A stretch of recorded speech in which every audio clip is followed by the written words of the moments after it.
We need to shoot out. We need to shoot.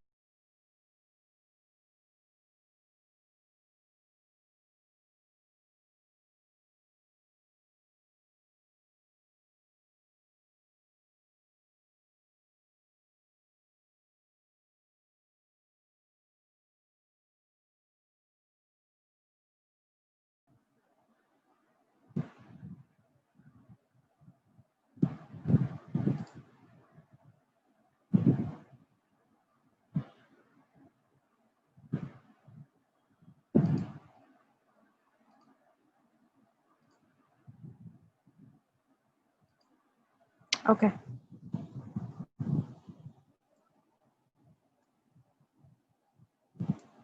Yeah. So this DynamoDB is also fully managed like RDS. But this DynamoDB is used for non-relational key variant document database service. But actually, I would like to tell this. It's basically a fully managed service for unstructured data.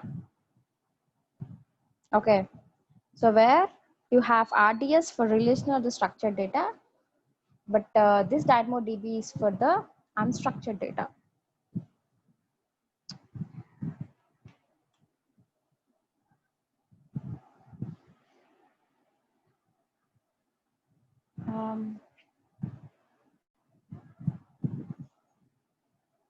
Yeah. So coming to the benefits, we have performance at any scale. So actually DynamoDB supports unlimited storage, like S3 only.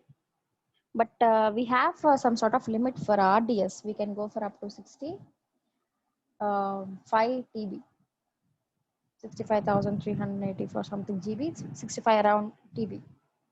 Okay, but DynamoDB supports unlimited storage, and you will have a good performance at any scale. And you don't manage the servers as for RDS. So that is the reason it's called serverless computing. So as said, serverless doesn't mean that we don't have servers. It is just that you don't manage servers. Okay.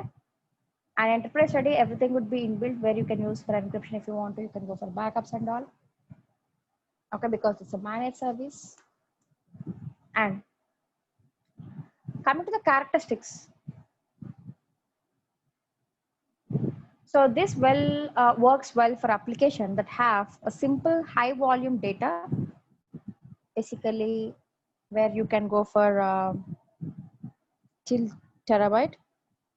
Okay, must scale quickly and don't need complex joins.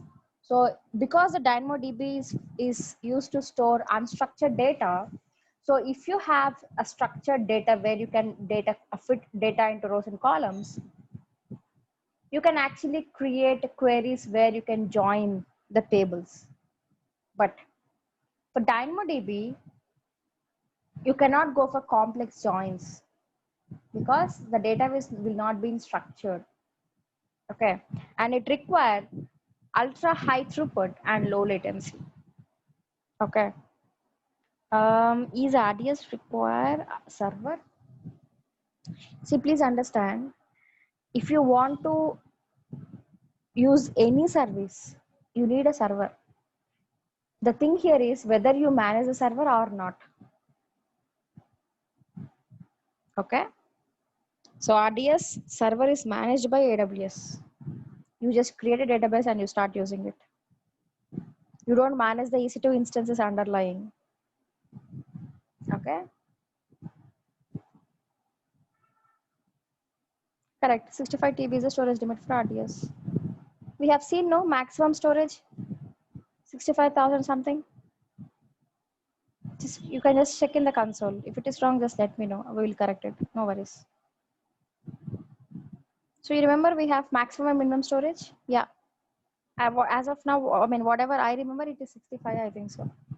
65,335 something GB. It's almost 65 TIB. So coming to the key features.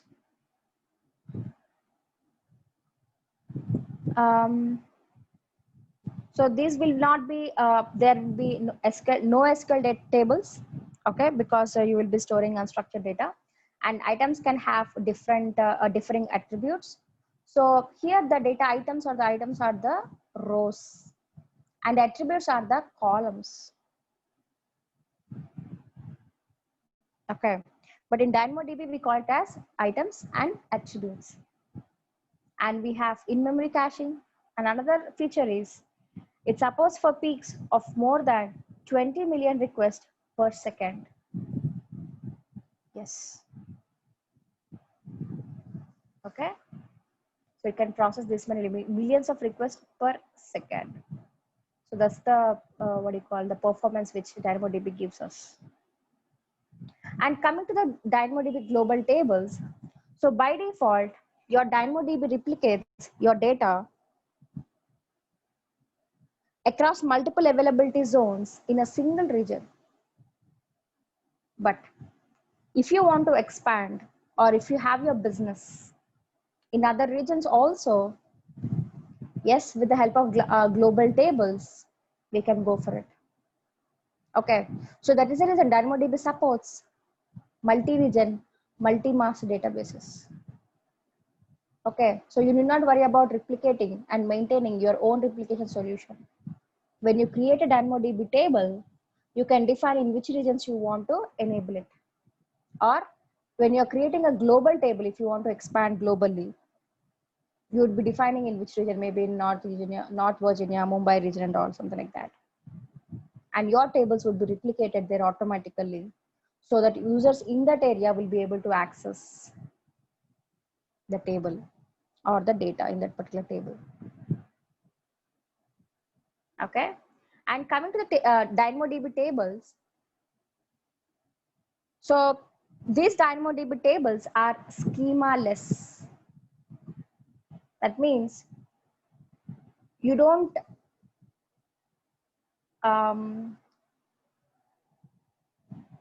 you need not worry about mentioning the attributes nor the data types. For example, when you are creating a table, or when you're creating a table, you just say create table, maybe table name, and then you define the values, like basically the column names, ID, int, name, varchar, first name varchar, last name varchar, maybe the other details, students details or employee details, employee ID, designation, everything. Okay, but in DynamoDB, when I say schema-less, you need not worry about mentioning the attributes or the data types beforehand. So you need not worry about creating beforehand only. Okay, so you can just have each item can have its own attributes, or each row can have they have their own columns. Okay, and a table is a collection of data items. So obviously a table is a collection of rows. So in DynamoDB we call it as data items, and each table can have an infinite number of data items. As said, it supports unlimited storage. You can have infinite number of data items. Okay, and each item can have its own attributes. Okay, and this DynamoDB does not support complex relations, DB querying or joins, and does not support complex transactions. And if you see here, this is basically a data item where you have the attributes or the column names, and these are the values of that. And this is basically a row. And if you see the DynamoDB tables here, or I'm talking about the attributes. So if you see here, these are basically the columns or the attributes. Okay, and these are the rows and these are the columns. So these are the data items and these are the attributes. Okay, and each item is composed of one or more attributes. If you see here, generally in relational database, if you want to save data, you should definitely have some sort of value in all the boxes or in all the columns. At least you should have null. But in DynamoDB table, it's not required. Okay, so each data item can have its own attributes. For example, if you see the first record, it doesn't have birth month and zip as a value. It is not having any value. But if you see the other records, we have the values for that. Okay, so that is the way DynamoDB stores data. Okay, so you need not worry about having this all the values for each column or each attribute. They can have their own attribute values.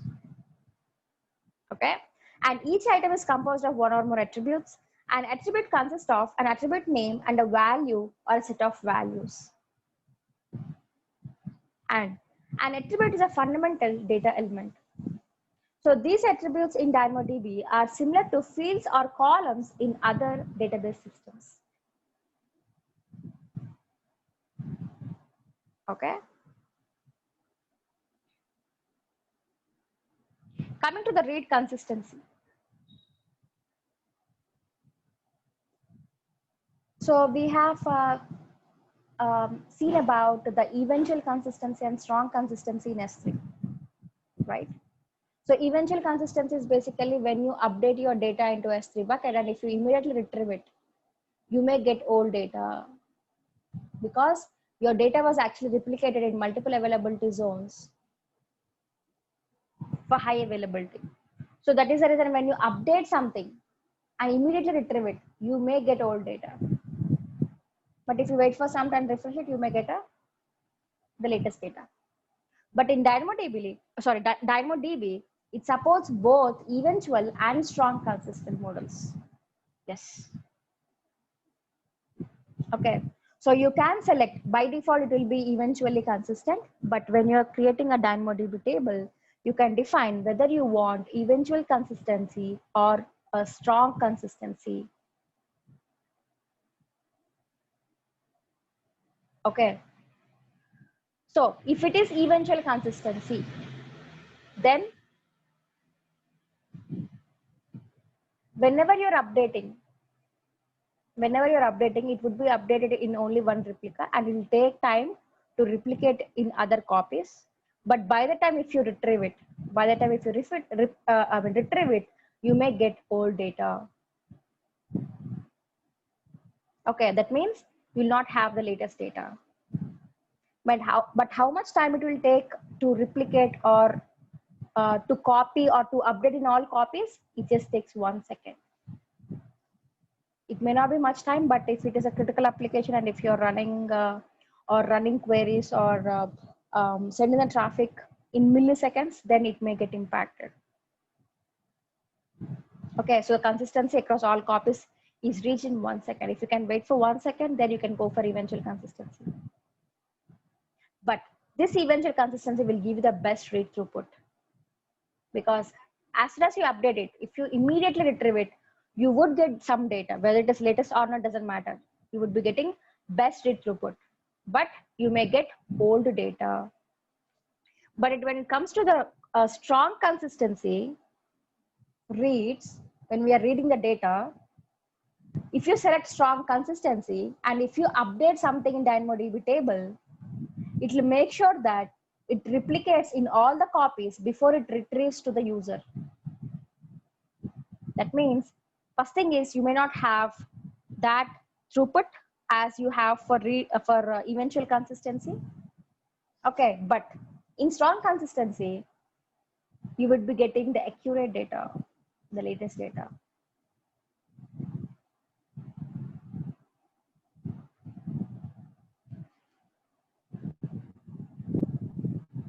Okay. What happened, guys?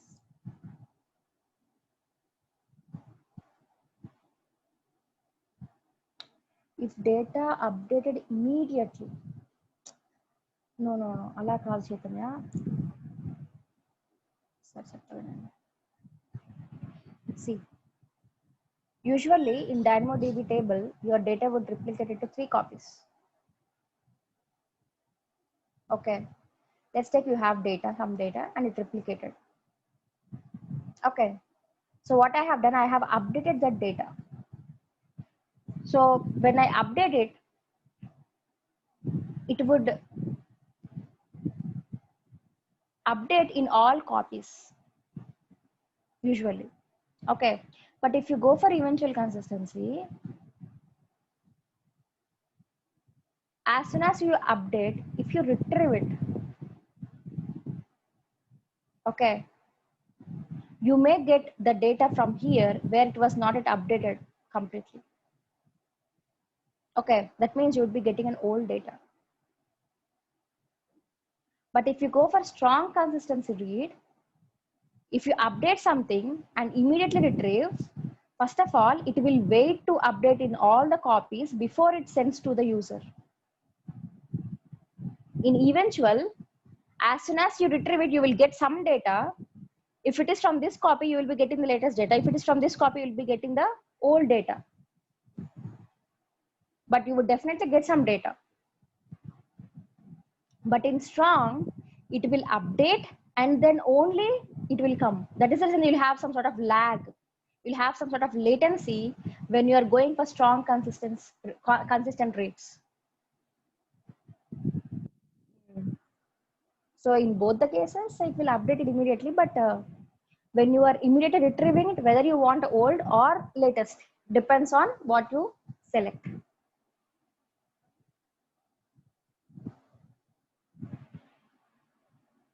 And next we have DynamoDB Accelerator. So this DynamoDB Accelerator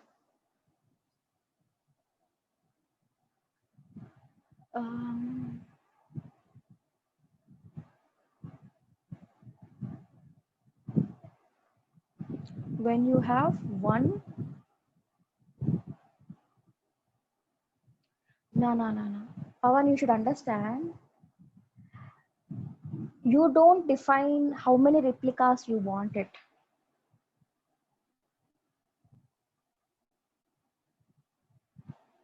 No. That's what. You don't define how many replicas you want it. DynamoDB, obviously, by default, it will replicate in 3 copies, like S3 only. See, you create an object, you upload an object into S3 bucket, and by default, S3 supports eventual consistency. You don't replicate, you never replicated, or you never replicate. By default, it will replicate in all the availability zones for high availability.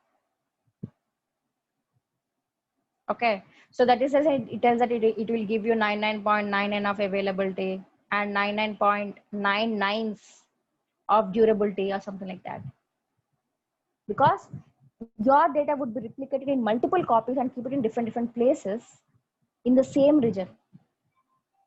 So that is the reason it says that it supports eventual consistency.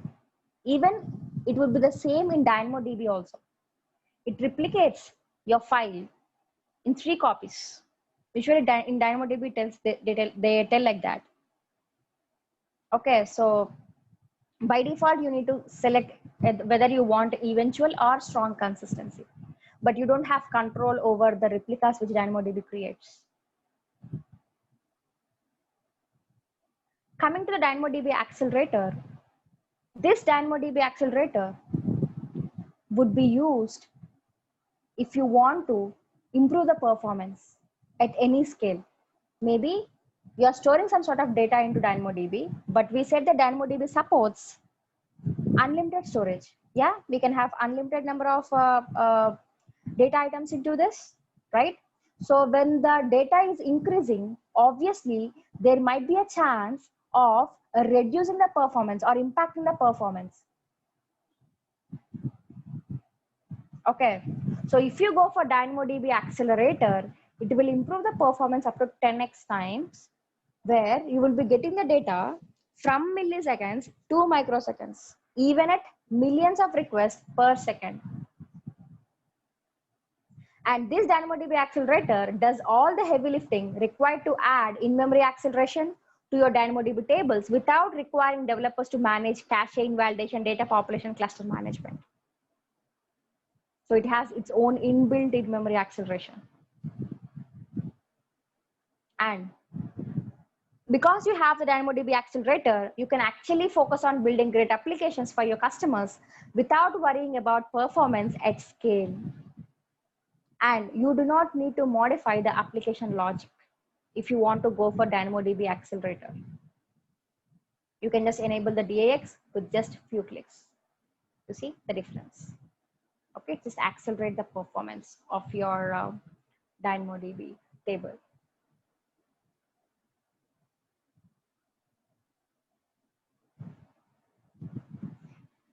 Teja, we have seen that to replicate, it takes 1 second to replicate in all copies. If you go for strong consistency also, it will take 1 second. It is just that when you're retrieving the data, it will get after 1 second. It's like that.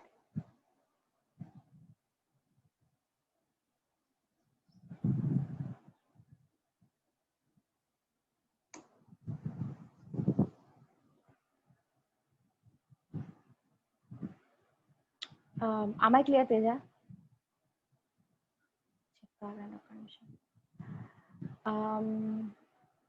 See, even if it is eventual or the strong, when you update some data, it takes 1 second to replicate. Okay, eventual lo enti ante మీరు update చేసి retrieve చేశారనుకోండి, immediate గా మీకు data వచ్చేస్తుంది. ఈవెన్చువల్లో best throughput ఉంటుంది. అంటే మీరు ఎమ్మటే అప్డేట్ చేశాక ఎమ్మటే రిట్రీవ్ చేస్తే మీకు డేటా అయితే వస్తుంది.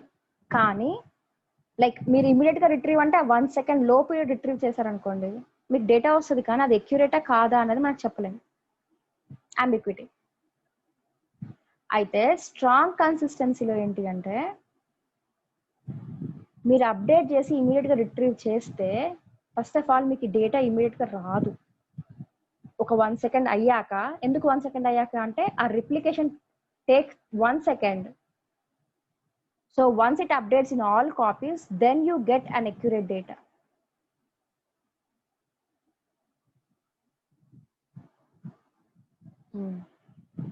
పవన్ ఏమంటున్నాడు, but 1 AZ in S3 strong consistency is achieved.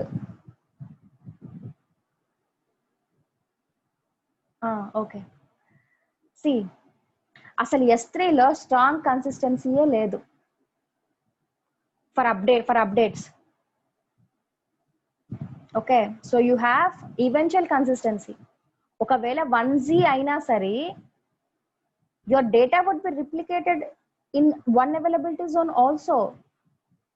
మీరు ఒక ఫైల్ క్రియేట్ చేస్తే ఆ అవైలబిలిటీ జోన్ రిప్లికేట్ చేస్తుంది. Maybe when it comes compare to standard, one zone would be little fast, but risk కూడా ఎక్కువే ఉంది అనుకోండి. అది పక్కన పెడితే కొంచెం బెటర్ ఉంటుంది అంతే. Or if you retrieve or if you update, you upload your data in S3 and if you move to one zone and if you immediately retrieve it, you may get the latest data very soon, but it still supports eventual consistency only. In S3 you have strong consistency for new objects. కొత్త objects ఏముంది, మీరు upload చేసి retrieve చేస్తే obviously ఒక copy ఉంది, updated data లేదు, మీకు same data వస్తుంది.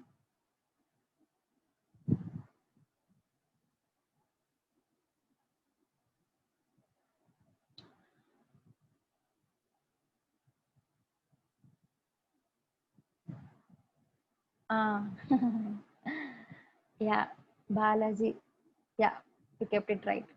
అంతే, మనం కొంచెం సేపు వెయిట్ చేస్తే you'll get some lag, but you will get the latest data. Yes.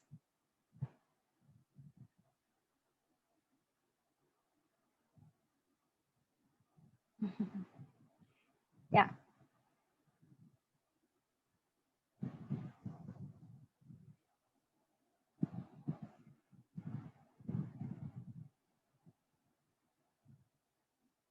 Okay. Now, coming to the database migration service. If you want to migrate from your on-premises to cloud. If you want to migrate your database, especially. Okay, we have a database migration service where that will migrate to an EC2 instance or to RDS. Okay, and to S3 also from on-premises and vice versa. Import export. Okay, and this this database migration service will support both homogeneous and heterogeneous migrations. What is homogeneous? You have an Oracle in your on-premises and you want to move to RDS, but I need an Oracle in RDS also. It's a homogeneous, both in on-premises as well as your cloud database should be same. Database engine should be same. That is homogeneous. If it is heterogeneous, obviously they are different. Maybe you're using MySQL, okay, and I want to use Aurora in RDS. It's a heterogeneous. Here it is showing EC2, but even in on-premises also, if you're using MySQL and you want to take advantage of Aurora, where it will give you 5 times throughput of MySQL. Okay, so it supports both homogeneous and heterogeneous migrations. Okay, and coming to the features,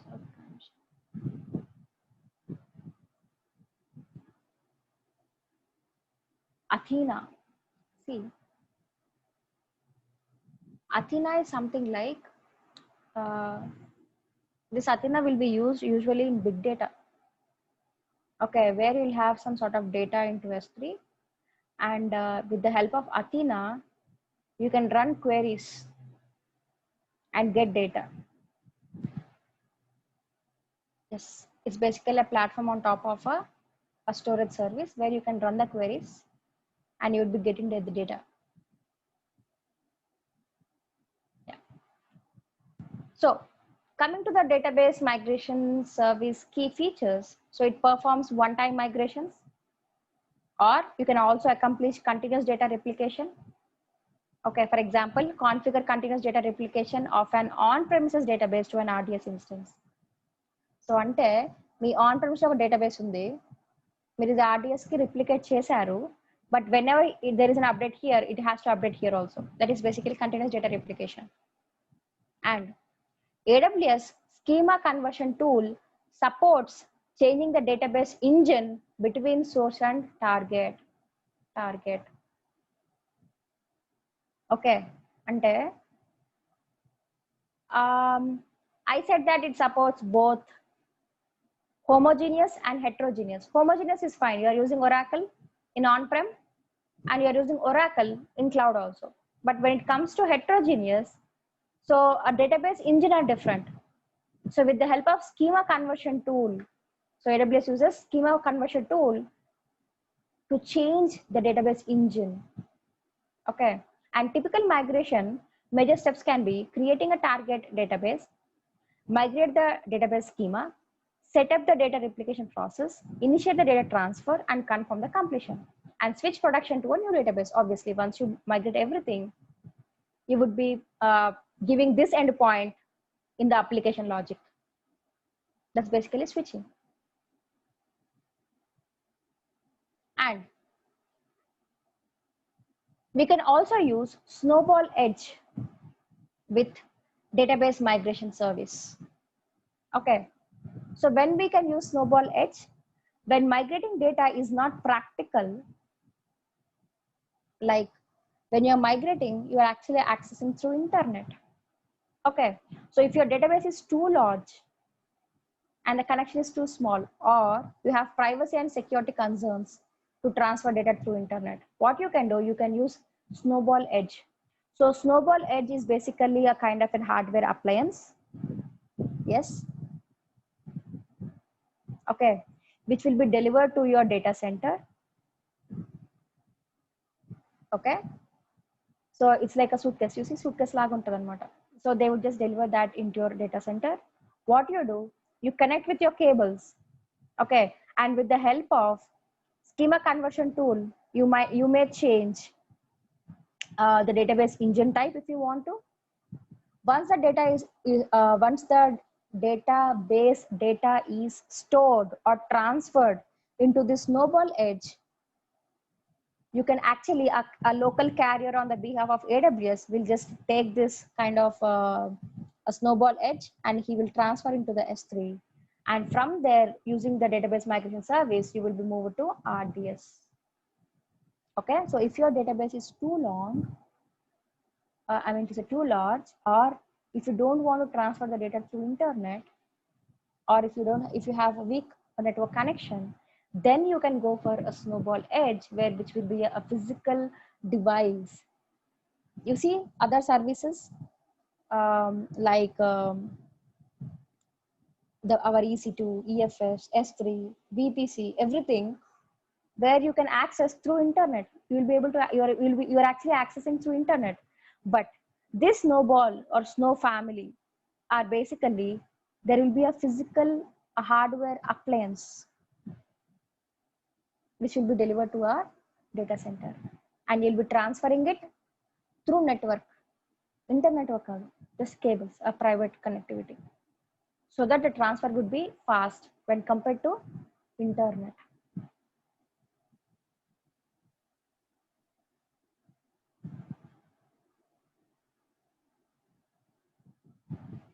Direct connect వేరు. See, direct connect is to connect or establish a connection between your on premises and your data center, sorry, and your cloud. Adi like a kind of continuous connection kada. So this is just migrating, right? So these are the migration services. That is to have and establish a connection between your on premises and your cloud services. Then you can go for VPN or the direct connect.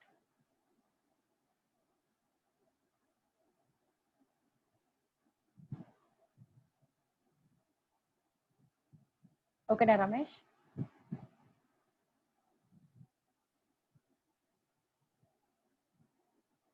And coming to the module summary, so what we have discussed about the databases, what are the different types of databases we have, or different types of data we have, and what are the database engines supported in, or types of databases supported in AWS.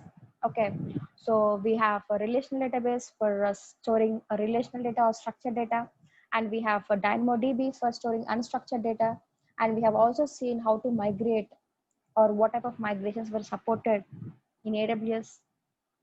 Okay, and we have also deployed a database server like RDS. Okay, any questions, guys? Yeah, now you can ask me. Can you show RDS first slider? Enduku Ramesh? I'll show.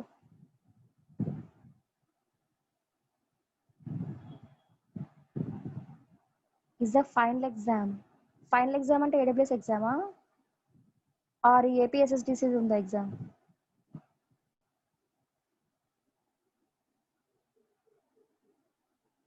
Oh, APSSD exam పెడుతుందా?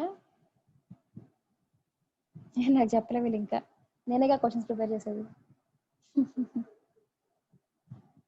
నిజంగానా Pawan? Guys, are you serious? నేను చెప్పానా? నేనేం చెప్పలేదు పా. No. That's what. No.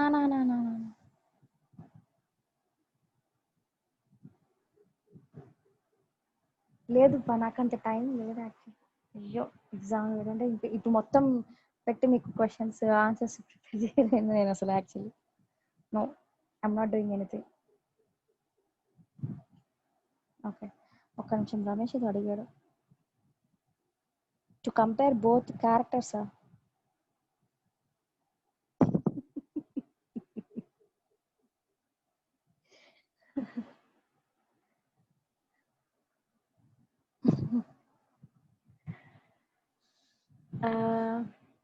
Okay ఒక్క నిమిషం.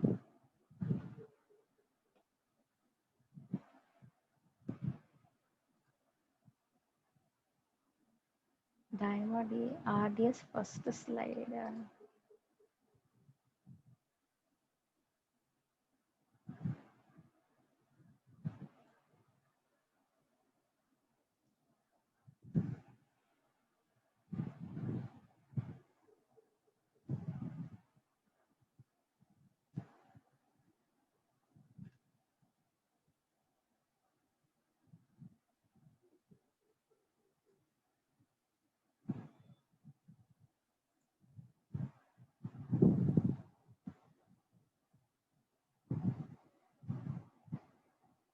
Solutions activate అంతే. క్లౌడ్ యాక్టివేటర్స్ అనే సర్టిఫికేషనే లేదు. Okay see Ramesh. Okay so అదా నువ్వు అడిగేది. See RDS is basically for structured data, and DynamoDB is for the non-structured data or unstructured data. Okay, both are managed services, and in RDS it supports auto scaling, but still you have some sort of maximum limit for your storage. But in DynamoDB it supports unlimited storage. Okay, and in RDS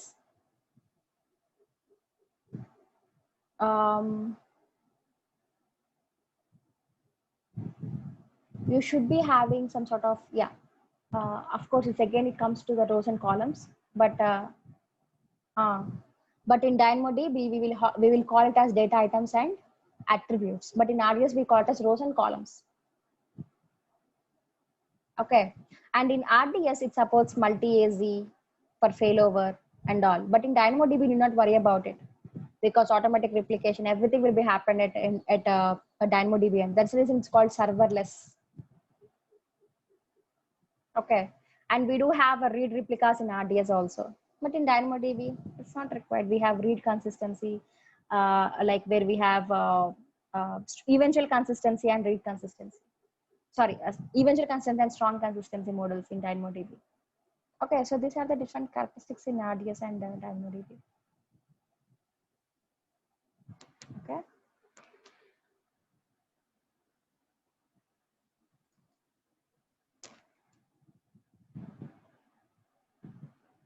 ఒక్క నిమిషం.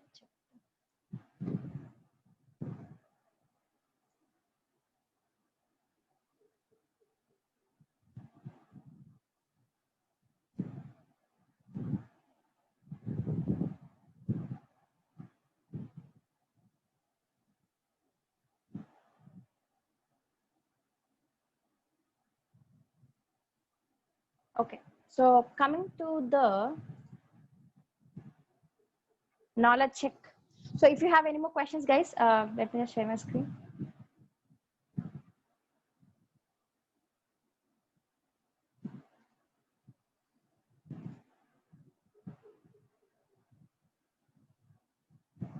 $65,536 GIB is 65 TIB around.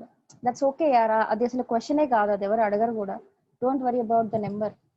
Okay, I just randomly told. చేసాంగా ఇప్పటి వరకు EC2, EBS, EFS, RDS, VPC and all. Yeah, see where there is a chance to do hands on, we will do it. Okay, ఇంకా కావాలా?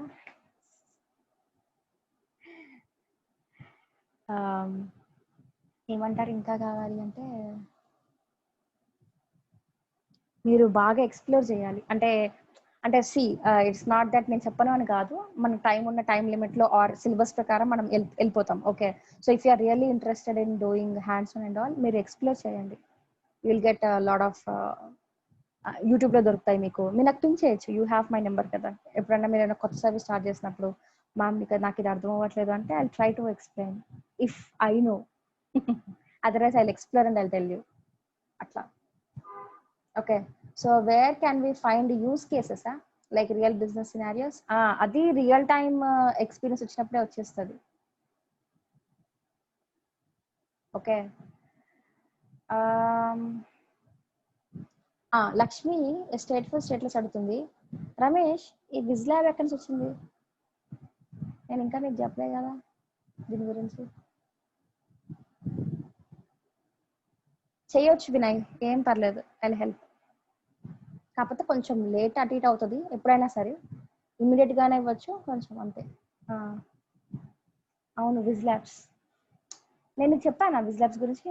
మీకు training అయిపోయాక చెప్తాను. Certification prepare అవ్వాలి అంటే సరే చెప్పేస్తాగండి. bizlabs.com ఇది యూఆర్ఎల్, డొమైన్ నేమ్. bizlabs.com వెళ్ళి AWS solutions architect associate practice test అని కొట్టండి.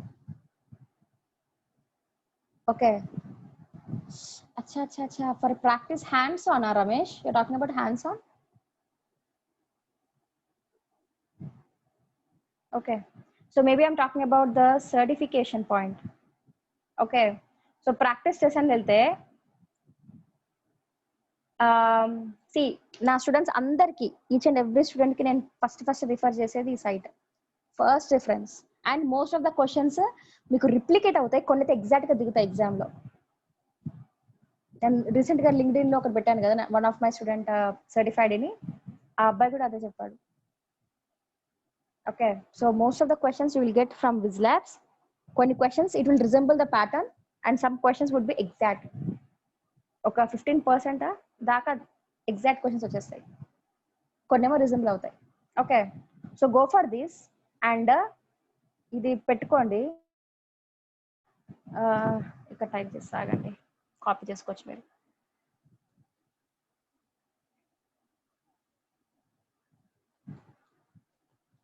మొన్న ఎవరో పింగ్ చేశారు నాకు వాట్సాప్లో.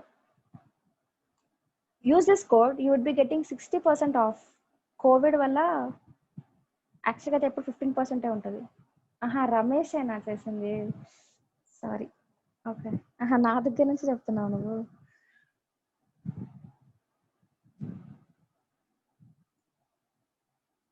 Okay, so use this code to get 60% of on this practice test. యాక్చువల్గా అయితే ఎప్పుడు మీకు 15 ఉంటుంది, కానీ ఇప్పుడు 60 ఇస్తున్నారు కోవిడ్ వల్ల. ఓకే, సో మంచి ఏమంటారు అవకాశం. Yeah, you can use it. Okay, so మామూలుగా మొత్తం పే చేసే బదులు మనం 40% పే చేస్తున్నాం. అండ్ ఇట్స్ వెరీ ఇంపార్టెంట్, మీరు గూగుల్లో సెర్చ్ చేసినా సరే చెప్తారు, అరే ఇది మ్యాండేటరీ ఫర్ సర్టిఫికేషన్ ప్రిపరేషన్ అని. ఓకే, అండ్ విజ్లాబ్స్ లో కూడా మీకు హ్యాండ్స్ ఆన్ కూడా ఉంటుంది. So when you buy this kind of practice చేసినా you will get some points, ఒక 1000 పాయింట్స్ ఎన్నో పాయింట్స్ ఉంటాయి. Okay, so what you can do is కొన్ని హ్యాండ్స్ ఆన్ మీరు చేసేయచ్చు. ఆల్రెడీ ఎన్విరాన్మెంట్ మీకు రెడీగా ఉంటుంది, you don't get charge for anything. Environment రెడీగా ఉంటుంది, వాళ్ళు ఇన్స్ట్రక్షన్స్ ఇస్తారు, మీరు అట్లీస్ట్ AWS ఎన్విరాన్మెంట్ ని చూసి వాళ్ళు చెప్పింది చేయొచ్చు, where you don't get charge for anything.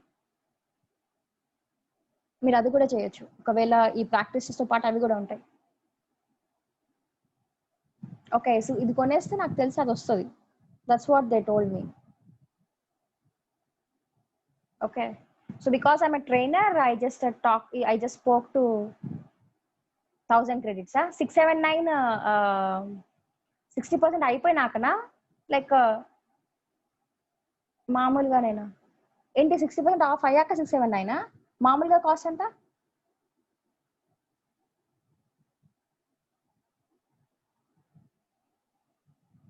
It's okay guys, 700 అంటే ఇట్స్ ఫైన్. కొంచెం యాక్చువల్గా వీళ్ళు ఇంకా తగ్గించారు. ఓకే, 600-700 అంటే మీరు పెట్టచ్చు, ఎందుకంటే మీ certification almost $150 and it's worth it. Fine. And మీరు ఇదొక్కటి చేయగలిగాక తర్వాత డ్రైవ్ ఉంది కదా, డ్రైవ్ లో నేను వేరే ఏమైనా ఉంటే అప్లోడ్ చేస్తాను. యాక్చువల్గా నేను ఆల్రెడీ రమేష్కి అన్ని పంపించా, but I will send again. మీరు లాస్ట్కి అడగండి ట్రైనింగ్ అయిపోయాక అసలు ఏంటి అని, మొత్తం పే చేస్తాను, మీరు కాపీ పేస్ట్ చేసుకోండి. లేకపోతే ఆ డ్రైవ్ లో అప్లోడ్ చేస్తాను. That would be great, I think so. ఓకేనా? సరే, అది అయిపోతే అపార్ట్ ఫ్రమ్ దిస్ ఓచర్సా నాకే రాలేదు ఇప్పటివరకు స్టూడెంట్స్కి ఇద్దామంటే. And one more thing, if you are accredited, if you are a student, first of all, మీరు ఒక కాలేజ్ లో చదువుతున్నారు అనుకోండి, ఆ కాలేజ్ AWS కి పార్ట్నర్ అనుకోండి. AWS కి పార్ట్నర్ అవుతే మీ సర్టిఫికేషన్స్ అన్ని ఫ్రీయే, మీకు ఓచర్స్ వస్తాయి మీ కాలేజ్ నుంచే.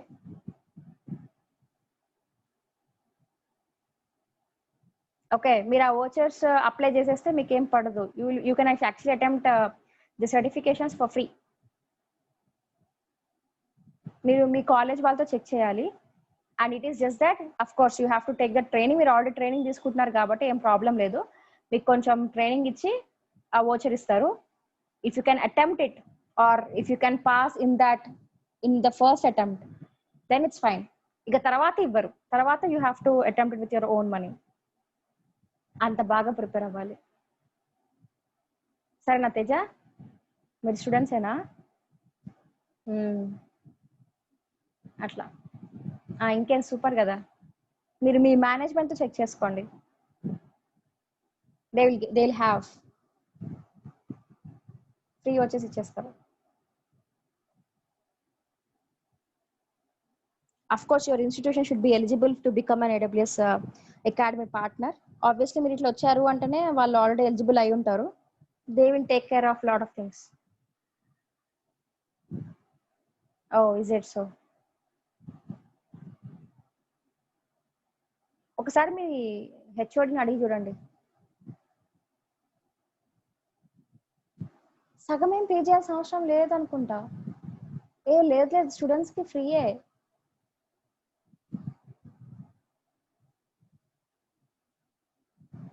No, he can't help. లేదు, ఆయన హెల్ప్ చేయలేరు. I don't know, you check with him. No, I don't think so actually. మా కాలేజ్లో అంతే అంట. అట్లే ఉండదు పా. See, it is nothing to do with your college. If AWS is providing you free vouchers, why your college will deny? అలా. ఓహో, I don't no then. అది కూడా క్యాష్ చేసుకుంటున్నారా ఏ కాలేజ్? సరేలేండి, చూద్దాం. యాక్చువల్గా అయితే అలాగా సర్టిఫికేషన్ లింకా AWS సర్టిఫికేషన్ ట్రైనింగ్ అని టైప్ చేయండి. You will be getting AWS official site. అందులో సర్టిఫికేషన్స్ కానీ వెళ్తే you have to give your credentials. అంటే ఇప్పుడు మామూలుగా మీకు అమెజాన్ అకౌంట్ ఉందా, అమెజాన్ షాపింగ్ అకౌంట్ ఉందా, ఆ అకౌంట్ డీటెయిల్స్ ఇచ్చినా సరే మీరు కనెక్ట్ అయిపోతారు. యాక్చువల్గా మీరు అదే ఇవ్వాలి, ఎందుకంటే VPN పార్ట్నర్ అనేది ఇంకోటి ఉంటుంది, అది మీరు టచ్ చేయకండి. Okay, AWS training and certification అని చెప్పేసి ట్రై చేయండి. సరేనా? So coming to our databases. So what is a database guys? Console కాదు. రమేష్ బాబు, మనం కన్సోల్లో సర్టిఫికేట్ సంబంధించి ఏం చూడలేం. కొత్తగా మార్చారా? నాకే తెలీదు. No, I'm just kidding. No, we do have another link for that.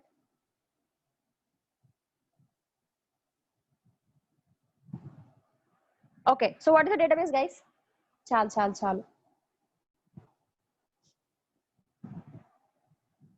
Database is an application used to store and retrieve data efficiently.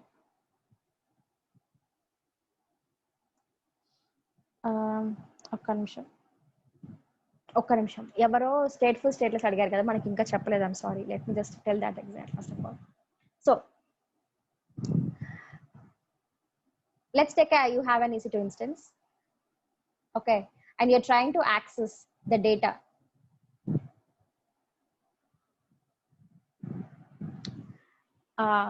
You're trying to access this EC2 instance, okay. So you have a security group which is a firewall for your EC2 instance, correct? These security groups are stateful. That means if you want to talk to EC2, Obviously, first of all, you have to connect it. Let's take you're connecting it. If you see in terms of EC2, this is basically an inbound. And if it needs to respond, of course, it needs to send some sort of information that, okay, you can connect it and you will be redirected to a page, Ubuntu page. Okay. So when it is responding back, it's an outbound. So when I say stateful,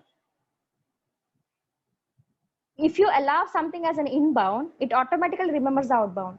That's called stateful. That means if you open SSH protocol in security group and you're trying to connect from your local PC to EC2, EC2 responds back to the machine which we have requested automatically without any rule in the outbound. But if you take NACL,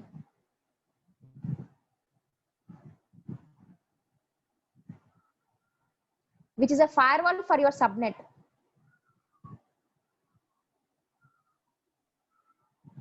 if a machine is trying to access the EC2 instance,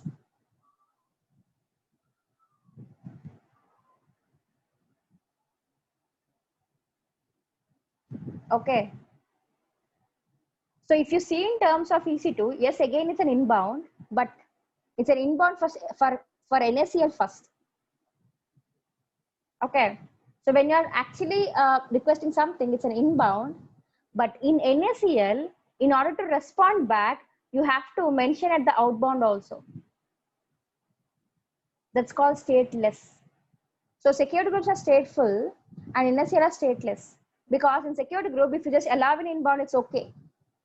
But in NACL, you have to allow an inbound as well as an outbound also. Okay. So database stores data. Database is a collection of our data. Okay, collects unstructured and structured data. That's okay. Okay. So what is RDBMS? Okay, so stores the data in rows and columns and also retrieves the data. Okay.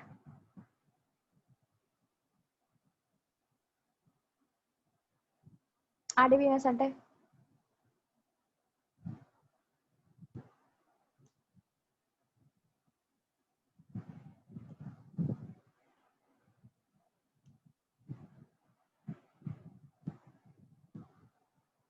relational database management system stores data in the form of rows and columns. So RDBMS stores the structured data. Correct. So what is RDS now? Data is logically related. Okay.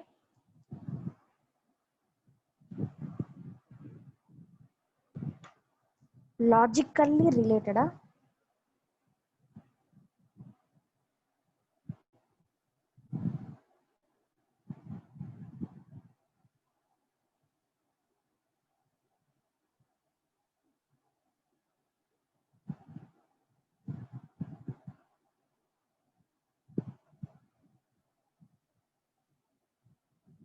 Okay, RDS is a managed service by AWS. Namthana Siddha. Cool year.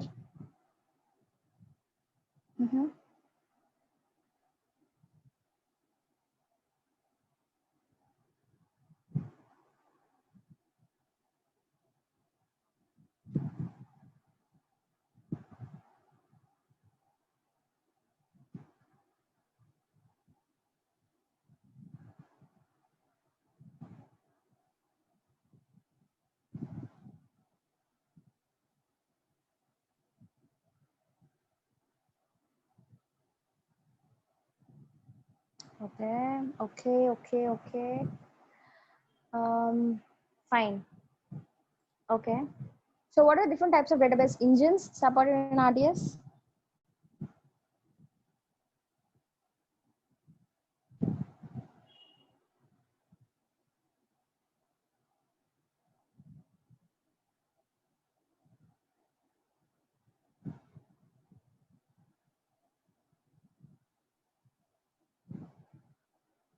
Aurora, MySQL Aurora. Arendena. Oracle, PostgreSQL, MariaDB.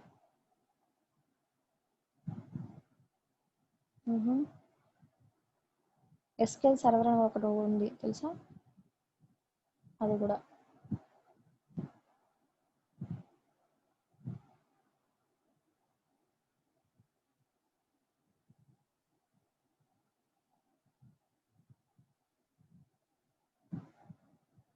Okay,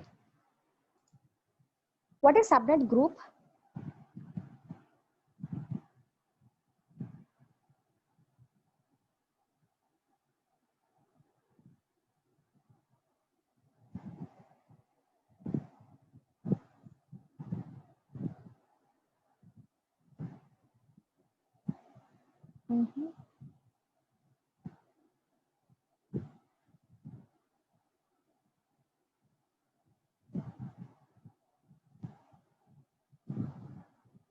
Group of subnets. Okay, yeah. What is multi-AZ deployment?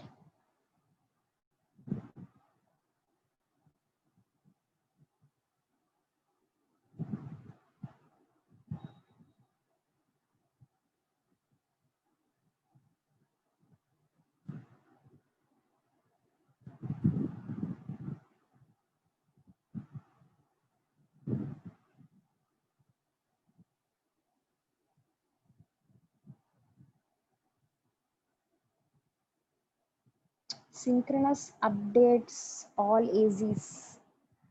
నందనస్త జనరలైజ్గా యాక్చువల్గా ఆ statement అనేది కొంచెం తప్పు. Replicating ఆ data in different AZs కాదు, ఏజీఏ. Okay, multi AZ deployment. Okay, so where your database would be replicated in another availability zone. Okay, so for example, the primary database is in 1A, your secondary would be in some other availability zone. If you give all the subnets which were created in all the availability zone, yes, it will go for it. Or if you give only two subnets, one in 1A and another one is 1B, it will go for, if your primary is in 1A, it will go for 1B or vice versa. Okay, so multi-AZ deployment means your application, sorry, your database would be replicated in another availability zone for high availability. Yes, for standby. Yes, so only if, another thing is like they will be in sync. Yes, correct. And the third thing is only if the primary goes down, then it will go and connect it to the secondary one or the standby one. Okay, define database read replicas.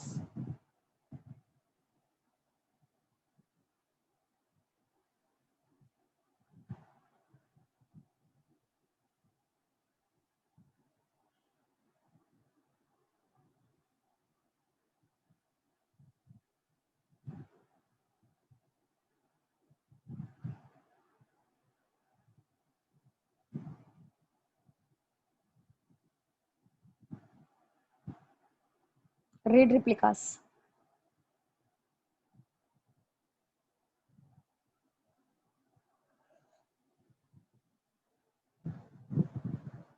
For strict only read a replica on which only read operations can be performed for faster accessing. Okay,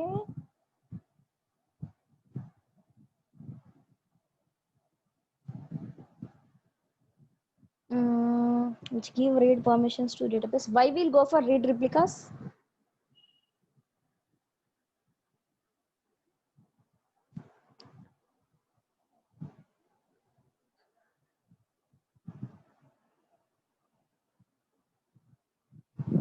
fast యాక్సెసా? ఏమైంది పా, ఎంతమంది ఉన్నారు క్లాస్లో? ఏంటి ఆన్సర్లు ఒక్కొక్కటి రెండు రెండు?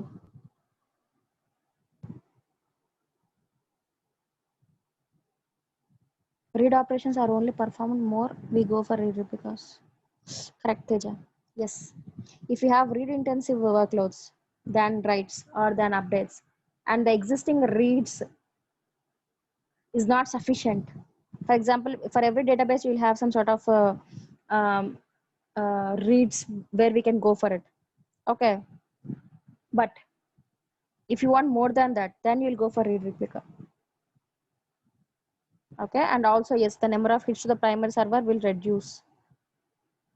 if you go for read replicas, because the reads will not hit the primary, otherwise only updates, mostly updates, and also reads also will go a few part. Okay.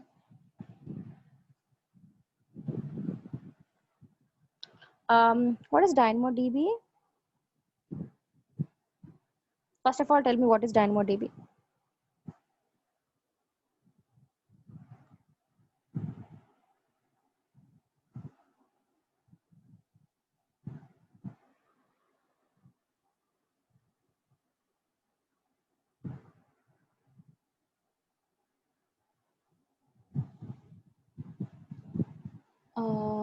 Unstructured database, storage for unstructured data, DynamoDB server that is used for unstructured database.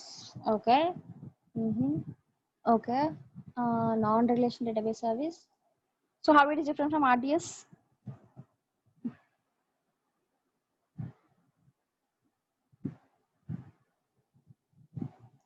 Storage limit increased dynamically, which is a serverless, correct?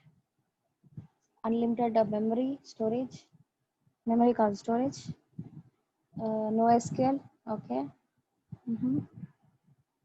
And better throughput, yeah. We can go for good performance also. Fast access. Attributes can be empty.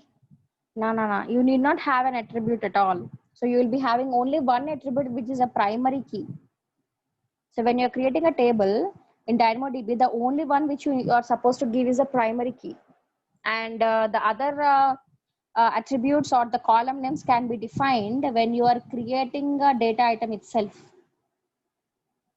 For example, but for one data item, I have only two attributes. For other one, I have 10. Yes, you can go for it, but which is not at all possible in RDS. Oh, yeah. So, kanimsham emo answerలు వచ్చాయి.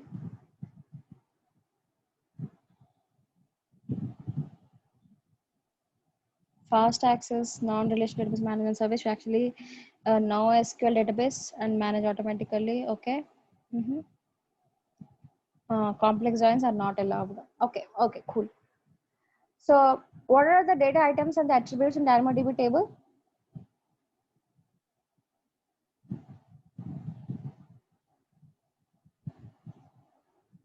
Rows columns, perfect. What is the maximum size of a DynamoDB table? First of all, what is the maximum size of a DynamoDB table? Infinite, unlimited, unlimited. How many data items can be stored in a table? How many data items can be stored in a table? Okay. So what is eventual consistency, first of all? Chala. What is eventual consistency?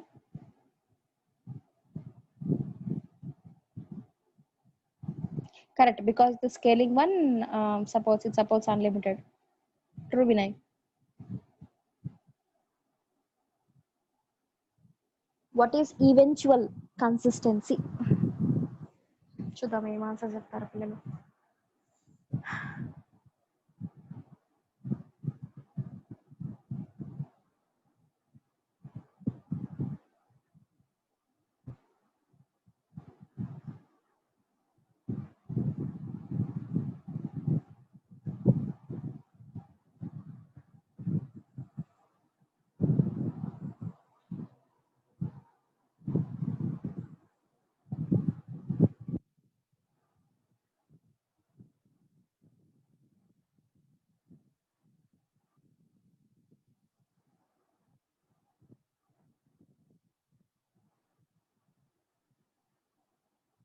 See,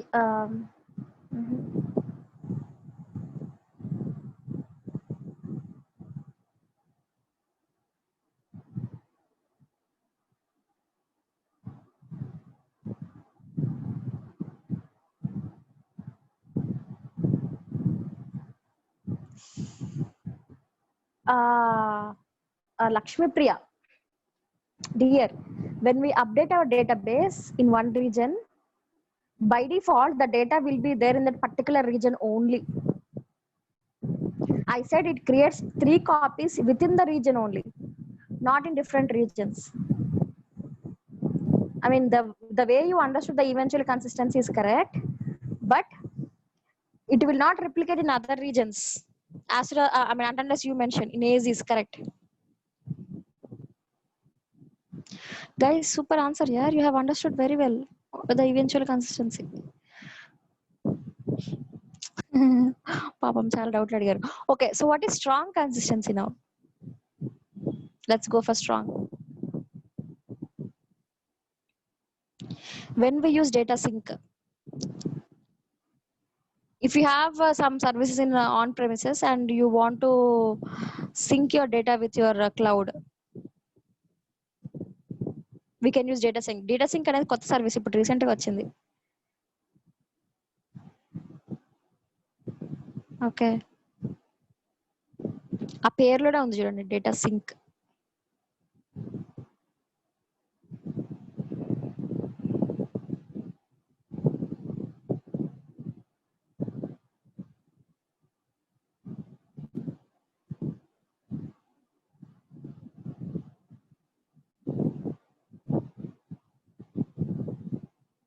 Correct, Sandeep.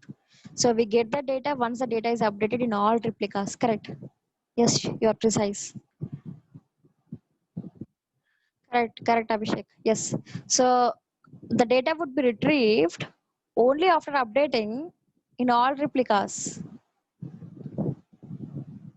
Yes, it takes some time because it has to replicate, no? You may have some lag.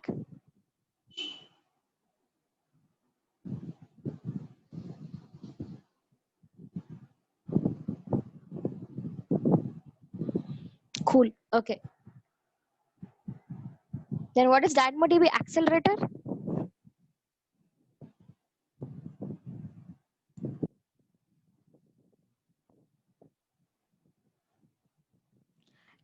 Cache for DynamoDB, yeah?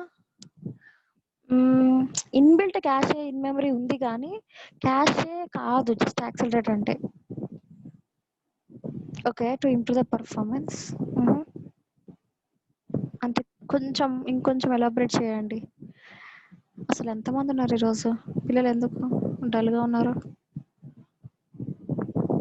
64. Okay, good నెంబరే. ఓహో, theory అయ్యేసరికా very common.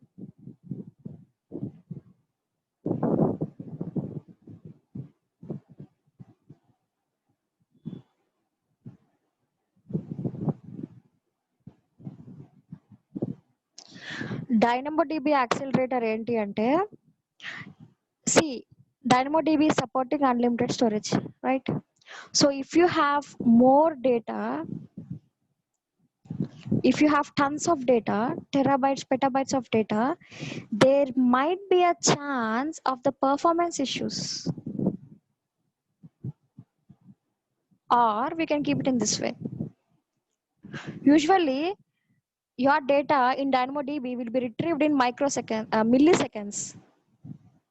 But if you want to retrieve in microseconds at any scale, then we use DynamoDB accelerator. It will accelerate the performance of your DynamoDB database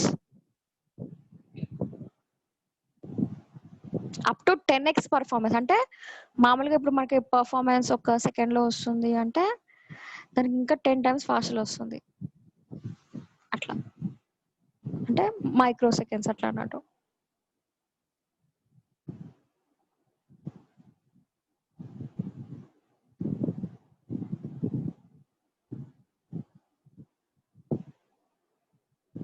If data updated and accessed within 1 second, we get all data.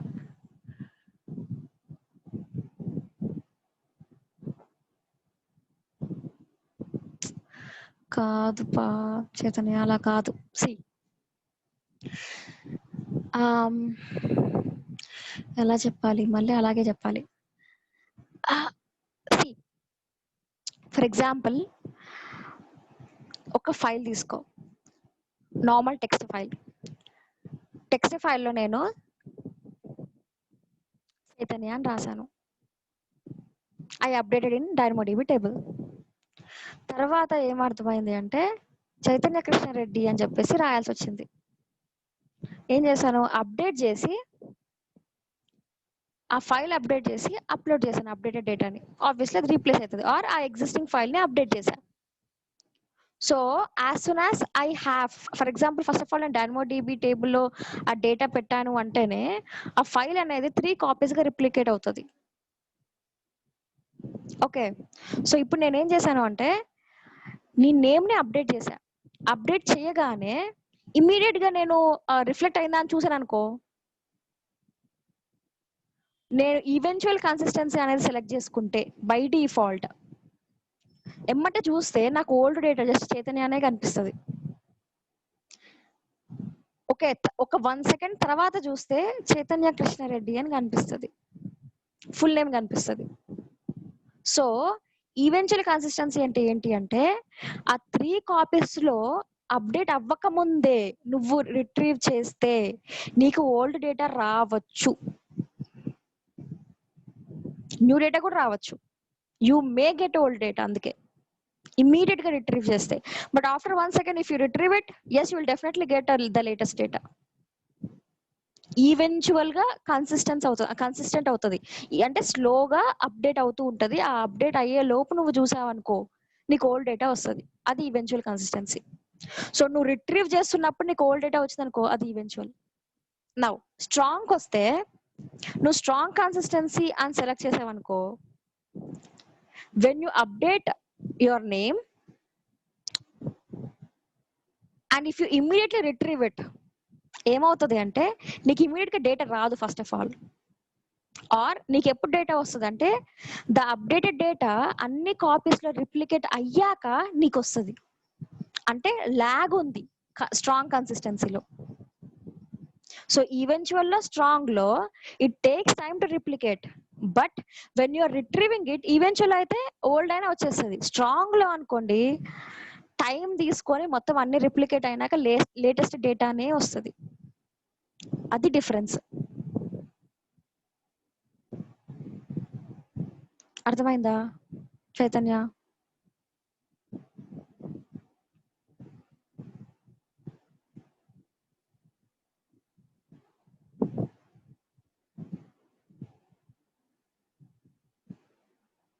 ఓయ్ అంత late ఎందుకు, అర్థం కాలేదా? ఏం పర్లేదు చెప్పు, మళ్ళీ చెప్తా ఎక్కడ డౌట్ వచ్చిందో.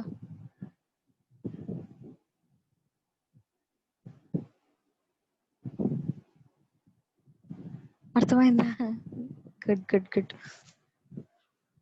ఓకే, అయితే మనకి S3లో you will have only eventual consistency. ఎప్పుడైనా సరే స్ట్రాంగ్ కన్సిస్టెన్సీ అనేది సపోర్టే చేయదు.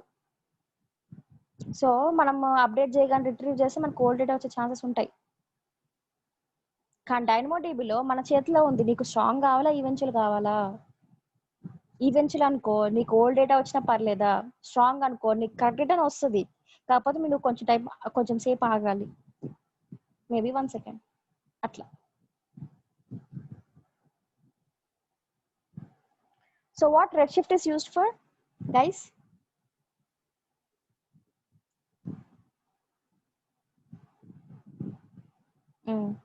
Cool. Redshift ఎందుకు యూస్ చేస్తాం?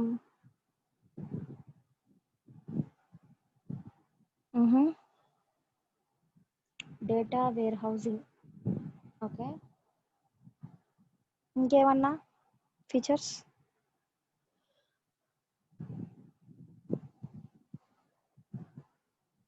Yeah, so Redshift is also a relational database service where it stores petabytes of data,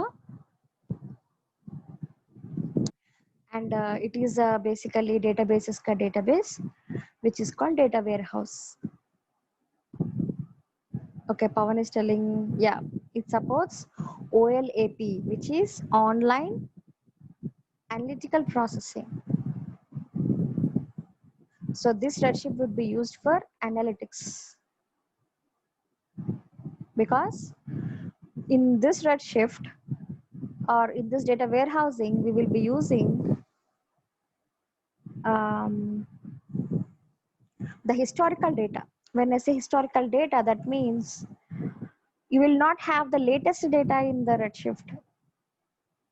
Obviously, to analyze it, you need not, I mean, you have a database. You normally have an RDS just to have the latest data, but you use a data warehouse just to store the previous year's information and run analytics on top of it to see how your business was growing, or to just see the how your graph was actually moving. At least to see the numbers. Obviously, ఎందుకు మనం previous డేటాని analyse చేస్తాము, అసలు ఏమవుతుంది, progress ఎలా అవుతుంది, అసలు మనకి ఇంప్రూవ్ అవుతుందా ఇవ్వట్లేదా అనే కదా. We use Redshift for that. Okay, so did you remember the features of Redshift which has introduced to improve the performance? నిన్న డిస్కస్ చేసాం, గుర్తుందా? మామూలుగా ఏమేం ఫీచర్స్ ఉన్నాయి Redshift కి performance improvement, yeah, for improving the performance?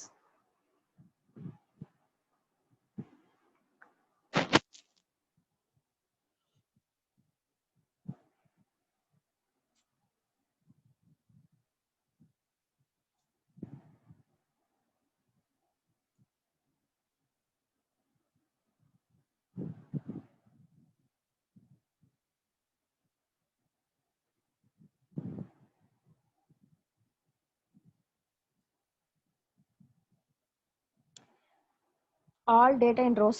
Oi, it's other way around. It's a columnar data storage. The data would be stored in columns instead of rows. Okay, and Kavya is telling the massive parallel processing. Just here, inkokkati. Let's please remember these three features, na?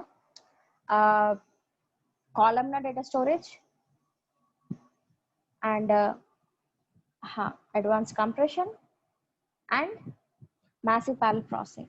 So these are the features which will be used by Redshift, or these are the features which are there in Redshift to improve the performance when compared to our normal traditional databases. Okay.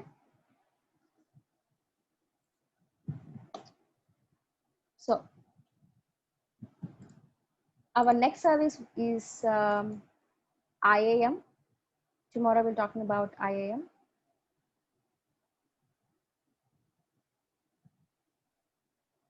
This IAM stands for Identity and Access Management.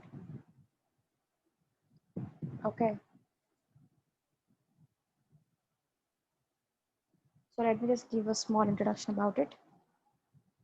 So when you are creating an AWS account, or let's take if you have a set of team. Okay. So if all your team members are working on AWS, you need not have an AWS account for each person. No, it's not required. You can actually create a single account and you can create multiple users in that particular account or under that account. Yes. Okay. So for example, let's take your Windows machine. By default, in your if it is your personal laptop, you will be the admin. But if you're working in any company, okay, you are a user. So you are a user. Like basically, if you're trying to install anything, what will happen? It will ask, please check with admin to install the software. The same way, under one AWS account, you can create multiple users, first point. Second thing is, your employees or your team members need not have access to all the services in AWS. Maybe they are working on few services. Okay, so that we can define permissions also to the users. So we can create the users and you can define what they need to access.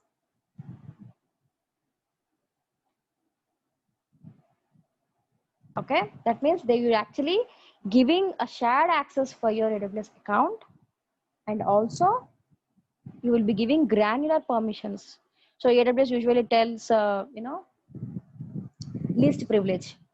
So what is least privilege? Just give what is required, not less, not more.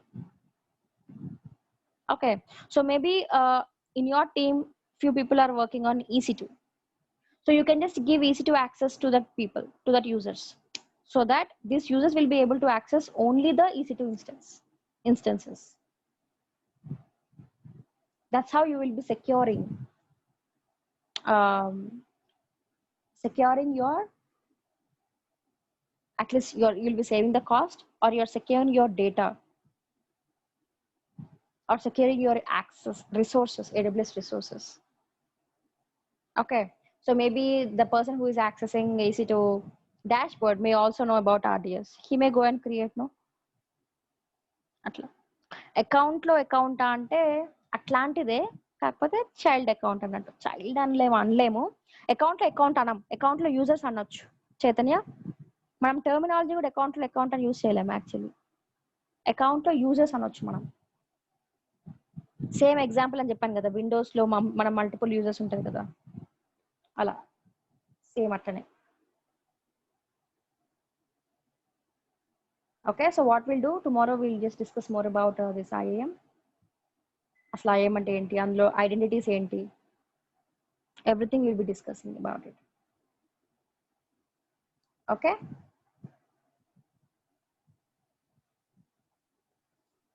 చలో guys, same account different పాలసీసా, users ప్రొఫైల్సా, అంతే ప్రొఫైల్సే.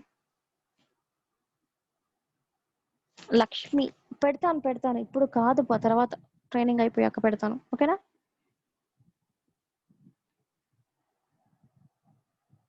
User 2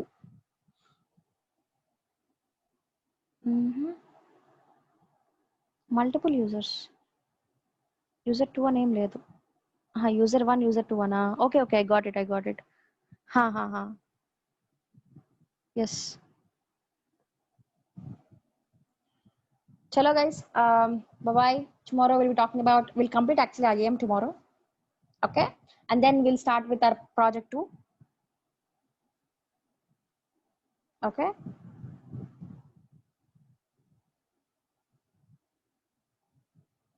bye-bye. Have a good day guys.